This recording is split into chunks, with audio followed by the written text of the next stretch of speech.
Haleluya, puji Tuhan. Mari kita datang ke hadirat Tuhan Bapak Ibu, kita menyembah Tuhan pada pagi hari ini. Haleluya.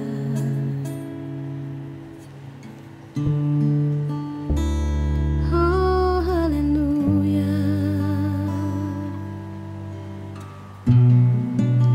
Yesus Tuhan, kami sembah Engkau. Katakan saat indah, saat indah ku berhadapan denganmu,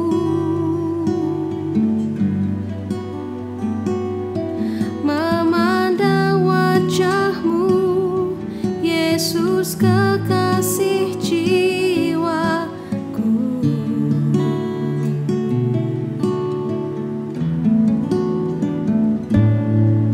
Bawa daku erat dalam pelukanmu,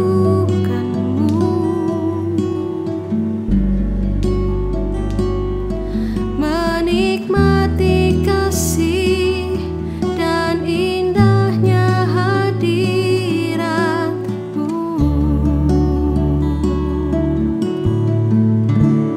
Hadirat-Mu Tuhan,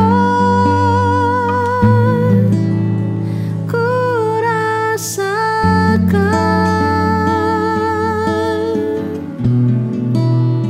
kekudusan-Mu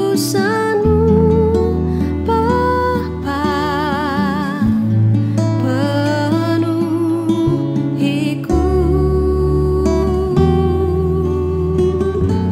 Ku rindu selalu diam dalam bait-Mu, menikmati kasih anugerah-Mu.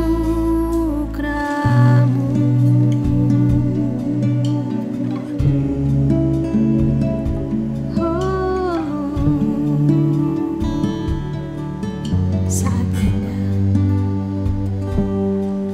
saat indah ku berhadapan denganmu,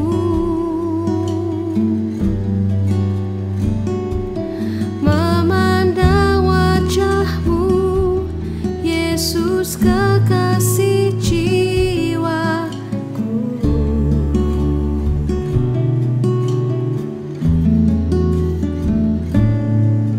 Bawa daku erat dalam pelukanmu,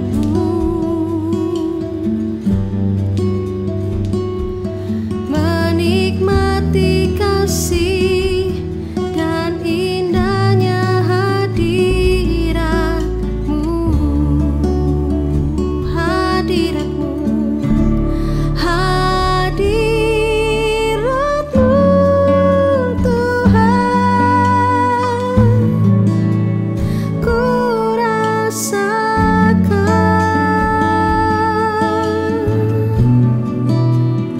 kekudusan-Mu Bapa, penuhiku.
Selamat pagi saudara-saudara yang dikasihi Tuhan. Kita pasti tidak asing dengan ayat-ayat yang terkenal ini. Kita baca di Matius 6 ayat 26, 28 dan 29.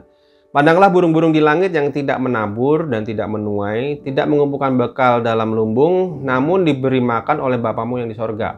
Bukankah kamu jauh melebihi burung-burung itu? Ayat 28. Dan mengapa kamu khawatir akan pakaian?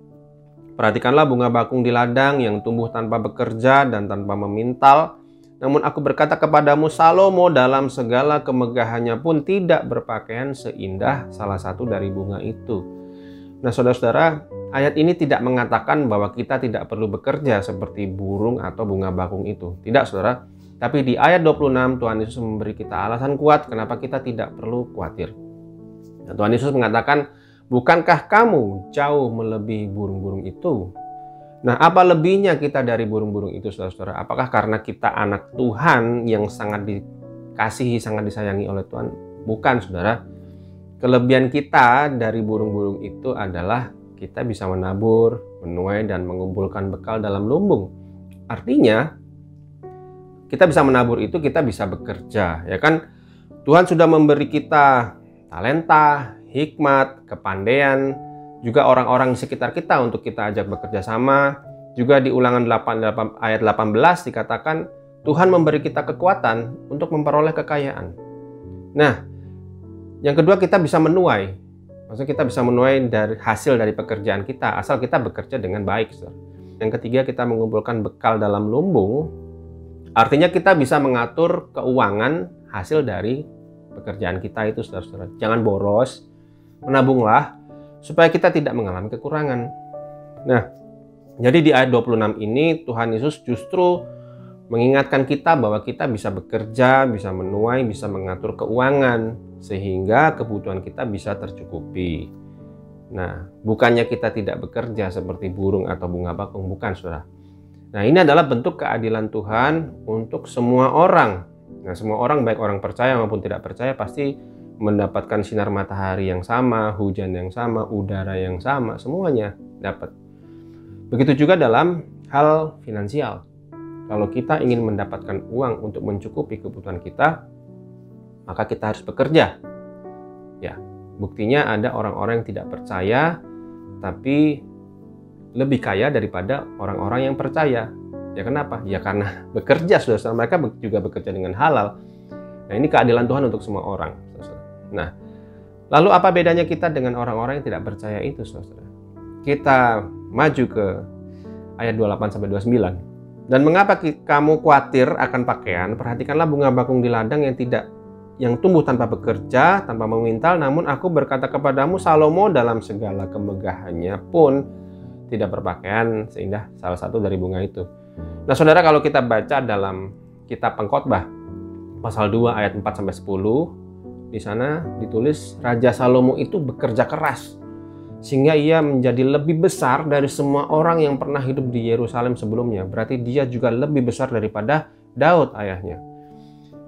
Jadi Salomo itu tidak enak-enakan menikmati segala kemewahan kerajaan dari warisan bapaknya atau menikmati privilege sebagai raja. Tidak, saudara, dia juga bekerja keras sehingga jadi yang terbesar dari orang-orang yang pernah hidup di Yerusalem. Tapi Tuhan Yesus mengatakan bahwa Salomo dengan segala kemegahannya tidak seindah bunga bakung. Maksudnya bagaimana, saudara? Nah, keindahan bunga bakung itu kan dinikmati oleh semua orang, ya kan? Nah, kalau kemegahan Salomo, kekayaan Salomo yang dinikmati hanya Salomo sendiri, saudara-saudara. Orang lain hanya melihat, tidak menikmati, saudara. Beda dengan bunga bakung itu yang keindahannya dinikmati semua orang. Artinya dalam bekerja, jangan hanya mengandalkan diri sendiri, tapi libatkan Tuhan supaya kita bisa jadi berkat buat orang lain. Saudara, Allah memberkati kita melalui pekerjaan kita supaya kita juga bisa jadi berkat buat orang lain. Saudara, supaya orang lain boleh merasakan kasih Allah melalui diri kita. Sehingga keberhasilan kita atau kesuksesan kita itu bermakna, saudara. Nah, kesuksesan dan kebermaknaan itu dua hal yang berbeda, tapi bisa menjadi satu kalau kita bisa menjadi berkat bagi orang lain sesuai dengan kehendak Allah. Jadi kita tidak hanya melulu memikirkan kebutuhan kita, gitu, memikirkan khawatir akan pakaian gitu tadi saudara-saudara, ya kan. memikirkan kebutuhan kita, tidak hanya itu, tapi Tuhan juga berkati kita supaya kita bisa jadi berkat buat orang lain.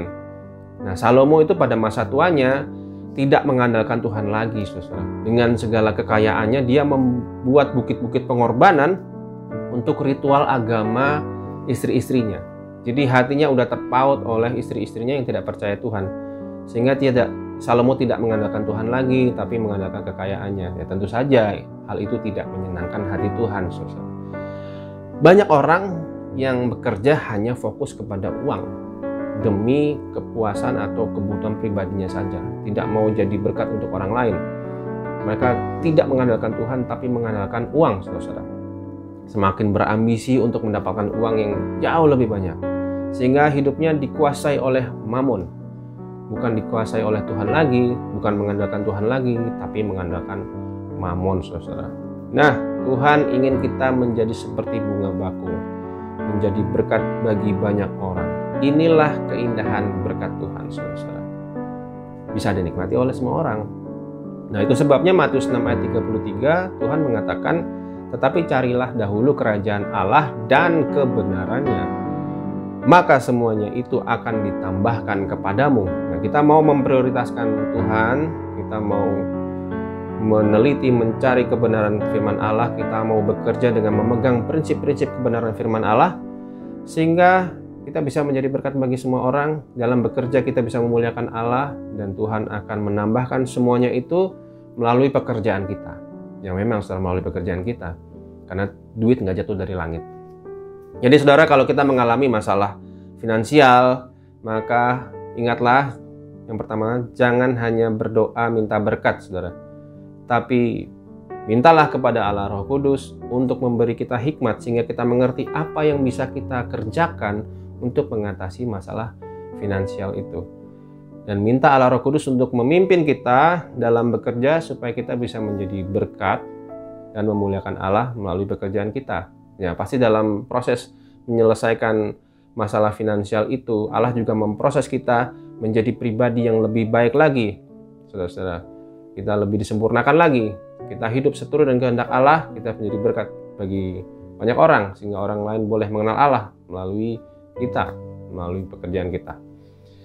Nah, saudara, kalau kita tahu bahwa Allah sudah memberi kita kemampuan dan kita tahu apa yang bisa kita kerjakan untuk mengatasi masalah finansial kita, maka mestinya kita tidak perlu khawatir, saudara. Ada Allah Roh Kudus yang senantiasa bekerja bersama kita, memimpin kita setiap saat. Nah, saudara, mari kita semangat bekerja. Tuhan pasti memberkati kita. Mari kita berdoa. Tuhan Yesus, terima kasih untuk berkat firman-Mu pada pagi hari ini mengingatkan kami untuk kami giat bekerja dalam pimpinan-Mu, Tuhan, dan kami yakin dan percaya Tuhan akan memberkati kami dan Engkau akan memakai kami menjadi berkat bagi semua orang sehingga nama-Mu saja yang dipermuliakan. Terima kasih Tuhan, terima kasih, kami terima firman-Mu dan mengucap syukur dalam nama Tuhan Yesus Kristus. Haleluya. Amin. Tuhan Yesus memberkati.